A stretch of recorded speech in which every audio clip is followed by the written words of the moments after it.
नमस्कार दर्शक बंधु आपण को आम चैनल को स्वागत।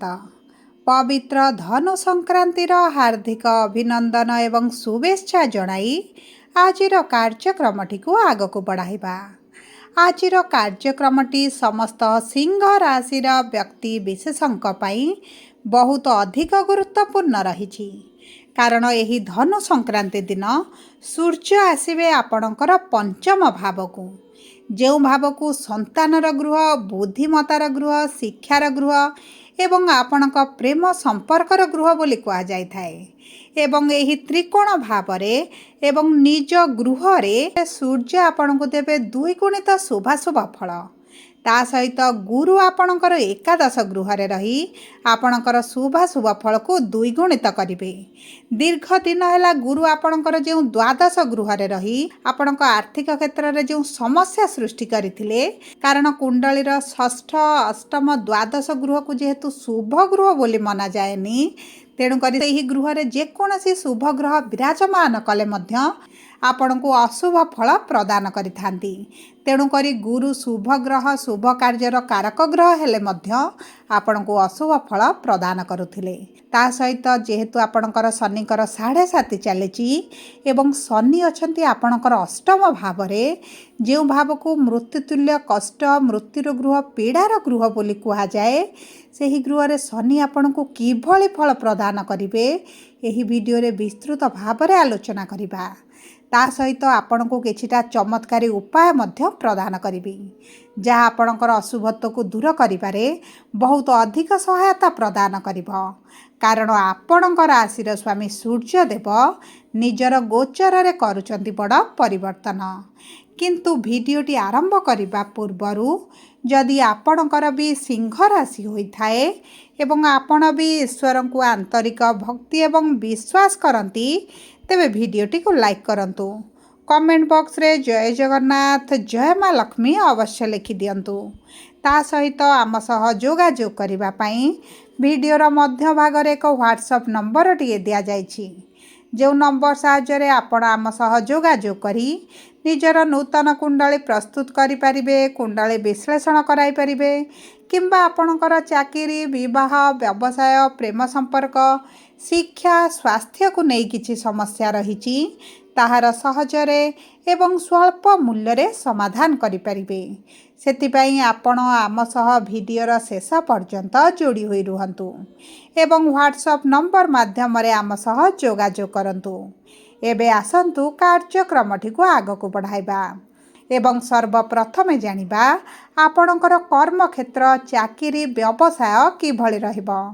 देखंतु आपणक कर्मर गृहर स्वामी हेउछंती शुक्र, जी आपणकर चतुर्थ गृह रे विराजमान करी सप्तम दृष्टि आपणकर कर्मर गृह को देउछंती। किंतु शनि आपणकर अष्टम गृह रे विराजमान करी तृतीय दृष्टि आपणकर कर्मर गृह उपरे पकाउछंती, जो कारणरू आपणक कर्म क्षेत्र रे समस्या बढ़ी जाइथिबो। शत्रु बढ़िबा सहित कार्यर प्रेशर बढ़िथिबो, उपरु चाप रहुथिबो, आपणकर किछि कार्य असंपूर्ण रहुथिबो, आपण टार्गेट पूरण करि पारु नथिबे, विशेष भाव रे आपणक कर्म क्षेत्र रे मन लागु नथिबो, किंबा आपण सही क्षेत्र रे चाकरी करिबा पई आग्रह प्रकाश करू नथिबे। सबुदिन आपणको परीक्षा देला बळी अनुभव हेउथिबो। कारण शनि जेहेतु तृतीय दृष्टि देउछंती एवं शनि अष्टम गृह रे रही तृतीय दृष्टि देउछंती, तेणुकरी शनिकर यही दृष्टि को अशुभ दृष्टि बोली गणना कराजिबो। कारण अशुभ गृह रे विराजमान करी पापी ग्रह अशुभ दृष्टि ही प्रदान करिवे। तेणुकरी आपणक कर्म क्षेत्र रे जो सब समस्या गुड़िक पूर्वर चली, विशेष भाव में शनि अढ़ई आरंभ होगा क्षण जो सब समस्या बढ़ी जाइछि, ताहा आपणकर धीरे धीरे परिवर्तन हेबाकु जाउछि। कारण गुरु आपणक लाभर गृह रे जून 2026 पर्यंत विराजमान हेबे। तेणुकरी कर्म क्षेत्र में आपणकर जो विलंब आसुची समस्या आसुची, ताहा आपणकर समस्या विलंब निश्चित भाव में रहिबो, किंतु आपणको सुफल निश्चित भाव में मिलिबो, किंतु विलंब रे प्राप्त हेबो। ତା ସହିତ ଆପଣଙ୍କର ଇନକମ୍ରେ ବୃଦ୍ଧି ଘଟିବ। ଆପଣଙ୍କର ଯଦି ନୂତନ କାର୍ଯ୍ୟ କିଛି ଆରମ୍ଭ କରିବା ପାଇଁ ଚାହୁଁଛନ୍ତି, କିଛି ଚିନ୍ତାଧାରା ରହିଛି, ନୂତନ ଜବ୍ ପାଇଁ ରହିଛି, ନୂତନ ବ୍ୟବସାୟ ପାଇଁ ରହିଛି, ତେବେ ଆପଣଙ୍କ ପାଇଁ ସଠିକ୍ ସମୟ ରହିବାକୁ ଯାଉଛି। କାରଣ ସୂର୍ଯ୍ୟ ଯେହେତୁ ପଞ୍ଚମ ଗୃହରେ ବିରାଜମାନ ହେବେ, ଆପଣଙ୍କର ସପ୍ତମ ଦୃଷ୍ଟି ଲାଭର ଗୃହକୁ ଦେବେ। ଆପଣଙ୍କର କର୍ମକ୍ଷେତ୍ରରେ ଆପଣଙ୍କୁ ନିଶ୍ଚିତ ଭାବରେ ମାନ ସମ୍ମାନ ବୃଦ୍ଧି ହେବା ସହିତ ଶତ୍ରୁମାନଙ୍କୁ ହାନି କରିବେ କିମ୍ବା ଆପଣଙ୍କଠାରୁ ଶତ୍ରୁମାନେ ଆପଣଙ୍କଠାରୁ ଦୂରତା ବନାଇବେ।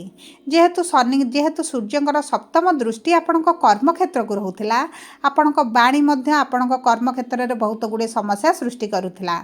ଆପଣ ଖରାପ ନ କହିବାକୁ ଚାହୁଁଥିଲେ, ଖରାପ ଉଦ୍ଦେଶ୍ୟ ନ ରଖିଥିଲେ ମଧ୍ୟ ଆପଣଙ୍କୁ ଦୋଷୀ ସାବ୍ୟସ୍ତ କରାଯାଉଥିଲା, ଆପଣଙ୍କର ଭୁଲ କଢ଼ାଯାଉଥିଲା, ଆପଣଙ୍କ ସହିତ ଶତ୍ରୁତା କରାଯାଉଥିଲା, ଆପଣଙ୍କୁ ଏତେଟା କର୍ମକ୍ଷେତ୍ରରେ ପ୍ରାୟୋରିଟି ଦିଆଯାଉନଥିଲା। ତେଣୁକରି ଏହିସବୁ ସମସ୍ୟା ଗୁଡ଼ିକ ଆପଣଙ୍କର ଦୂର ହୋଇଯିବ। ଯେତେବେଳେ ସୂର୍ଯ୍ୟ ପଞ୍ଚମ ଗୃହରେ ବିରାଜମାନ କରନ୍ତି, ସରକାରୀ ସ୍ତରରେ ବହୁତ ଅଧିକ ଲାଭ ପ୍ରଦାନ ହୋଇଥାଏ। ଯେଉଁ ବ୍ୟକ୍ତିମାନେ ସରକାରୀ ଚାକିରି କରିଛନ୍ତି କିମ୍ବା ସରକାରୀ ଚାକିରି ପାଇଁ ପରୀକ୍ଷା ଦେଉଛନ୍ତି କିମ୍ବା ସରକାରଙ୍କ ସମ୍ବନ୍ଧିତ କିଛି କାର୍ଯ୍ୟ କରୁଛନ୍ତି, ସେମାନଙ୍କ ପାଇଁ ବହୁତ ଭଲ ସମୟ ରହିଛି। ଆପଣଙ୍କୁ କିଛି ବଡ଼ ପ୍ରୋଜେକ୍ଟ ମିଳିପାରେ, କିଛି ବଡ଼ କାର୍ଯ୍ୟ ଆପଣ ହାତକୁ ନେଇପାରନ୍ତି କିମ୍ବା ଆପଣ ଯଦି ଏହି ସମୟ ମଧ୍ୟରେ କିଛି ଏକ୍ଜାମ୍ ଦିଅନ୍ତି, ପରୀକ୍ଷା ଦିଅନ୍ତି, ଇଣ୍ଟରଭ୍ୟୁ ଦିଅନ୍ତି, ଏଣ୍ଟ୍ରାନ୍ସ ଦିଅନ୍ତି, ତେବେ ଆପଣଙ୍କୁ ସେଥିରେ ସୁଫଳ ପ୍ରାପ୍ତି ହେବ। ଏବଂ ଆପଣଙ୍କର ଯଦି କିଛି ମିଥ୍ୟା ଅଭିଯୋଗ, କେସ୍, ଆଲିଗେସନ୍ କିଛି ଲାଗିଛି ଆପଣଙ୍କ ଉପରେ, ତାହା ମଧ୍ୟ ଆପଣଙ୍କର ଦୂର ହେବ। ସବୁଠାରୁ ବଡ଼ କଥା ହେଲା, ଯେଉଁ ବ୍ୟକ୍ତିମାନେ କର୍ମ ପାଇଁ ବିଦେଶ ଯିବାକୁ ଚାହୁଁଥିଲେ, ସେମାନଙ୍କ ପାଇଁ ସବୁଠାରୁ ଭଲ ସମୟ ରହିବ। ଏବଂ ଦର୍ଶକ ବନ୍ଧୁ, ଯଦି ଆମେ ଦେଖିବା ଆପଣଙ୍କର ଆର୍ଥିକ କ୍ଷେତ୍ରକୁ, ତେବେ ଅର୍ଥର ଗୃହର ସ୍ୱାମୀ ହେଉଛନ୍ତି ବୁଧ, ଯିଏ ଆପଣଙ୍କର ଚତୁର୍ଥ ଗୃହକୁ ଗୋଚର କରିଛନ୍ତି, ମାନେ ଭୋଗ, ବିଳାସ, ଐଶ୍ୱର୍ଯ୍ୟର ଗୃହରେ ପ୍ରବେଶ କରିଛନ୍ତି। ଆପଣଙ୍କର ଖର୍ଚ୍ଚ ଟିକେ ବୃଦ୍ଧି ଘଟିବ। ଆପଣ ନିଜ ପାଇଁ କିଛି କ୍ରୟ କରିପାରନ୍ତି, ନିଜ ପ୍ରିୟଜନଙ୍କ ପାଇଁ କ୍ରୟ କରିପାରନ୍ତି, କିଛି ମେଡ଼ିକାଲରେ ଅର୍ଥ ଖର୍ଚ୍ଚ କରିପାରନ୍ତି କିମ୍ବା ଆପଣଙ୍କର କୌଣସି ଜିନିଷ କିଣିବା ପାଇଁ ପୂର୍ବରୁ ଭାବିକି ରଖିଥିଲେ, ଏବେ ମଧ୍ୟ ତାହାକୁ କ୍ରୟ ମଧ୍ୟ କରିପାରନ୍ତି। ଆପଣଙ୍କର ଅର୍ଥ ଖର୍ଚ୍ଚ କିଛିଟା ବଢ଼ିପାରେ, କିନ୍ତୁ 20 ଡିସେମ୍ବର ପରେ ଆପଣଙ୍କର ଖର୍ଚ୍ଚ ଟିକେ କମିବା ଆରମ୍ଭ ହେବ। ଆପଣ ଅର୍ଥକୁ ସଠିକ୍ ଭାବରେ ବିନିଯୋଗ କରିବା ଆରମ୍ଭ କରିବେ। ଏବଂ ଦେଖନ୍ତୁ, ଆପଣ ଅର୍ଥକୁ ନେଇ ଯେଉଁ ମାନସିକ ଚାପରେ ରହୁଥିଲେ, ଦୁଶ୍ଚିନ୍ତାରେ ରହୁଥିଲେ, କିଭଳି ଅର୍ଥକୁ ଆରେଞ୍ଜ କରିବେ, କିଭଳି କାର୍ଯ୍ୟଗୁଡ଼ିକ ଆପଣଙ୍କର ସମାପ୍ତ କରିବେ, ଏଇ ଯେଉଁ ଦ୍ୱନ୍ଦ୍ୱ ଭିତରେ, ଚକ୍ରବ୍ୟୂହ ଭିତରେ ରହୁଥିଲେ, ସେଥିରୁ ଆପଣ ବାହାରକୁ ଆସିବେ।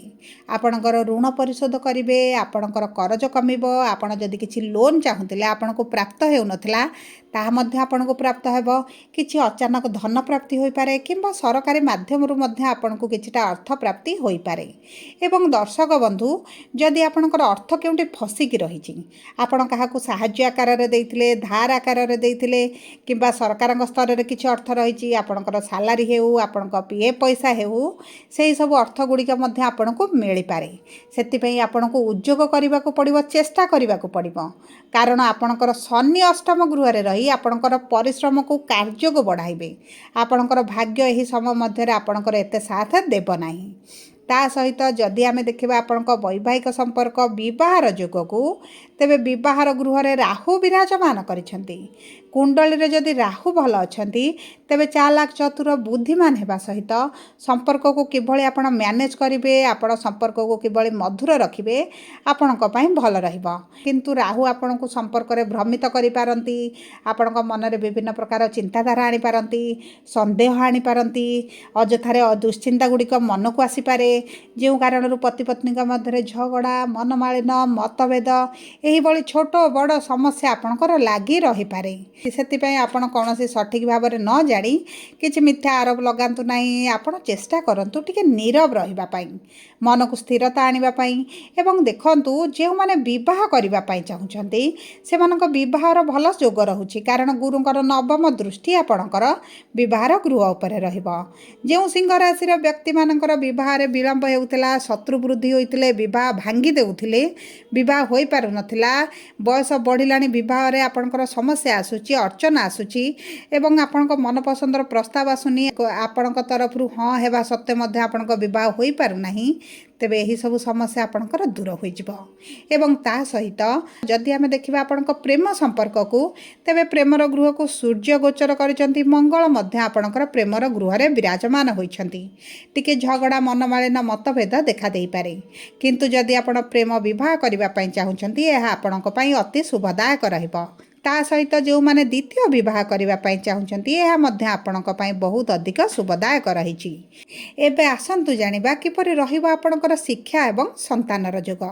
ଦେଖନ୍ତୁ, ଯେଉଁ ଦମ୍ପତିମାନଙ୍କର ସନ୍ତାନ ପ୍ରାପ୍ତିରେ ବିଳମ୍ବ ହେଲାଣି, ମେଡ଼ିକାଲ ଟ୍ରିଟମେଣ୍ଟ ନେଇ ବିଭିନ୍ନ ପ୍ରକାର ଚେଷ୍ଟା କରି ବିଭିନ୍ନ ପ୍ରକାର ପୂଜା ବିଧି ସବୁ କରିବା ପରେ ମଧ୍ୟ ଆପଣଙ୍କୁ ସନ୍ତାନ ମିଳିନି, ତେବେ 2026 ଏହି ଧନୁ ସଂକ୍ରାନ୍ତି ପରଠାରୁ ସନ୍ତାନ ପ୍ରାପ୍ତି ପାଇଁ ସିଂହ ରାଶିର ବ୍ୟକ୍ତିଙ୍କର ବହୁତ ଭଲ ଯୋଗ ବନୁଛି। ଏବଂ ତାହା ସହିତ ଯଦି ଆପଣଙ୍କ ସନ୍ତାନଙ୍କ ସହିତ କିଛି ମନମାଳିନ ମତଭେଦ ଚାଲିଛି ତାହା ମଧ୍ୟ ଆପଣଙ୍କର ଦୂର ହୋଇଯିବ। କିନ୍ତୁ ମନେ ରଖନ୍ତୁ, ଆପଣଙ୍କ ସନ୍ତାନଙ୍କର ଜିଦି ରହିବ, ସନ୍ତାନଙ୍କର ରାଗ ରହିବ, ଟିକେ ଚିଡ଼ିଚିଡ଼ା ସ୍ୱଭାବ ରହିବ, ତାହାକୁ ଆପଣଙ୍କୁ ଟିକେ ସହ୍ୟ କରିବାକୁ ପଡ଼ିବ। ଏବେ ଆସନ୍ତୁ ଜାଣିବା କିପରି ରହିବ ଆପଣଙ୍କର ଶିକ୍ଷା। ଦେଖନ୍ତୁ, ଶିକ୍ଷା ଆପଣଙ୍କର ଅତି ଉତ୍ତମ ରହିବା ପାଇଁ ଯାଉଛି। ଆପଣ ଏହି ସମୟ ମଧ୍ୟରେ ଏହି ଧନୁ ସଂକ୍ରାନ୍ତିରୁ ମକର ସଂକ୍ରାନ୍ତି ପର୍ଯ୍ୟନ୍ତ ଯଦି କିଛି ପରୀକ୍ଷା ଦିଅନ୍ତି, ଇଣ୍ଟରଭ୍ୟୁ ଦିଅନ୍ତି, ଏଣ୍ଟ୍ରାନ୍ସ ଦିଅନ୍ତି, ସେଥିରେ ଆପଣଙ୍କୁ ଶୁଭ ଫଳ ପ୍ରାପ୍ତି ହେବ। ତା ସହିତ ଯଦି ଆପଣ କିଛି ଶିକ୍ଷା ସମ୍ବନ୍ଧିତ ବଡ଼ ନିଷ୍ପତ୍ତି ନିଅନ୍ତି, ଆପଣଙ୍କ ପାଇଁ ଅତି ଉତ୍ତମ ରହିବ। ଏବେ ଆସନ୍ତୁ ଜାଣିବା କିପରି ରହିବ ଆପଣଙ୍କର ସ୍ୱାସ୍ଥ୍ୟ। ଦେଖନ୍ତୁ, ଆପଣଙ୍କର ମାନସିକ ଦୁଶ୍ଚିନ୍ତା କାରଣରୁ ବିପି, ଡାଇବେଟିସ୍, କୋଲେଷ୍ଟ୍ରଲ୍ ସହିତ ଗ୍ୟାସ୍, ଡାଇଜେସନ୍ର ସମସ୍ୟା, ପେଟ ସମସ୍ୟା ଭଳି ସମସ୍ୟା ଆପଣଙ୍କର ଦେଖାଯାଉଛି। ଯଦି ଆପଣଙ୍କର ଏହିସବୁ ସମସ୍ୟା ରହିଛି, ତେବେ ଆପଣଙ୍କ ସ୍ୱାସ୍ଥ୍ୟକୁ ବହୁତ ଅଧିକ ଜଗିବାକୁ ପଡ଼ିବ। କାରଣ କେତୁ ଆପଣଙ୍କ ପ୍ରଥମ ଗୃହରେ ରହିବା ସହିତ ଆପଣଙ୍କର ରାଶିର ସ୍ୱାମୀ ଯେହେତୁ ତ୍ରିକୋଣରେ ରହିବେ, ଆପଣଙ୍କର ବ୍ଲଡ଼ ରିଲେଟେଡ୍ ସମସ୍ୟା ଟିକେ ବଢ଼ିପାରେ। ସେଥିପ୍ରତି ଆପଣ ସଚେତନ ରୁହନ୍ତୁ। ତା ସହିତ ଖାଦ୍ୟପାନୀୟର ଟିକେ ଅଧିକ ଦାୟିତ୍ୱ ନିଅନ୍ତୁ, ଆପଣଙ୍କ ପାଇଁ ଶୁଭ ରହିବ। ସବୁ ପରେ ଅଶୁଭତ୍ୱକୁ ଦୂର କରିବା ପାଇଁ ଆପଣ ପ୍ରତିଦିନ ପ୍ରାତଃ ସମୟରେ ସୂର୍ଯ୍ୟଙ୍କୁ ଜଳ ଅର୍ପଣ କରନ୍ତୁ। ସୂର୍ଯ୍ୟଙ୍କ ବୀଜ ମନ୍ତ୍ର ପ୍ରତିଦିନ 108 ଥର ପାଠ କରନ୍ତୁ। ମାଙ୍କଡ଼ଙ୍କୁ କିଛି ଖାଦ୍ୟ ଖାଇବା ପାଇଁ ଦିଅନ୍ତୁ କିମ୍ବା ଗରିବ ଲୋକଙ୍କୁ କିଛିଟା ସାହାଯ୍ୟ କରନ୍ତୁ, ଖାଦ୍ୟ ପ୍ରଦାନ କରନ୍ତୁ ଏବଂ ଚେଷ୍ଟା କରନ୍ତୁ ଗୋମାତାଙ୍କର ସେବା କରିବା ପାଇଁ। ଏହା ଆପଣଙ୍କ ପାଇଁ ବହୁତ ଅଧିକ ଶୁଭଦାୟକ ରହିବ। ଯଦି ଆପଣଙ୍କର ସିଂହ ରାଶି ହୋଇଥାଏ, ଭିଡ଼ିଓଟି କିଭଳି ଲାଗିଲା କମେଣ୍ଟ ବକ୍ସରେ ଲେଖି ଜଣାନ୍ତୁ। ଯଦି ଆପଣଙ୍କ ପ୍ରିୟଜନଙ୍କର ସିଂହ ରାଶି ହୋଇଥାଏ, ଭିଡ଼ିଓଟି ତାଙ୍କ ସହ ସେୟାର କରନ୍ତୁ। ଯଦି ପ୍ରଥମ ଥର ଆମ ଚ୍ୟାନେଲକୁ ଆସିଛନ୍ତି, ଚ୍ୟାନେଲଟିକୁ ସବସ୍କ୍ରାଇବ୍ କରନ୍ତୁ।